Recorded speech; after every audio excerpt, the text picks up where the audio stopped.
কি এর তুমি বিদেশে পরিশ্রম করো? বিদেশ কি তুমি একাই করো? আর মানুষে বিদেশ করে না? একেবারে দুনিয়াটা উল্টে এলাও তুমি পরিশ্রম করতে করতে। আজারে পেঁচাল করো আমার লগে, এগুলো শুনতে আমার আর ভাল লাগে না। আমার কাম আছে, ফোন রাখো। আচ্ছা মা, আমার আব্বু যদি মরে যায় তাহলে আমাদেরকে কে খাওয়াবে? আমার নানুর বাড়ির মানুষরা কি আমাদেরকে রাখবে, খাওয়াবে? সারা জীবন কি আমাদের খরচ বহন করবে? কি সব আজে বাজে কথা বলো? তোমার আব্বু মরবো কি লেগা? আল্লাহ না করুক, তোমার আব্বু যদি কখনো মইরা যায়, আমাগো মাথার উপরে ছায়া বলতে আর কিছুই থাকবো না। কিসের তোমার নানুর বাড়ি সবাই দেখবো?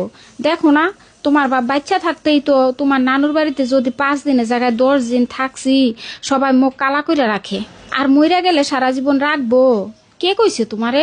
আচ্ছা মা, তুমি তো সবই বুঝো, তাহলে আমার আব্বুর সাথে কেন ঝগড়া করো? আমার আব্বুকে কেন এত কষ্ট দিয়ে কথা বলো?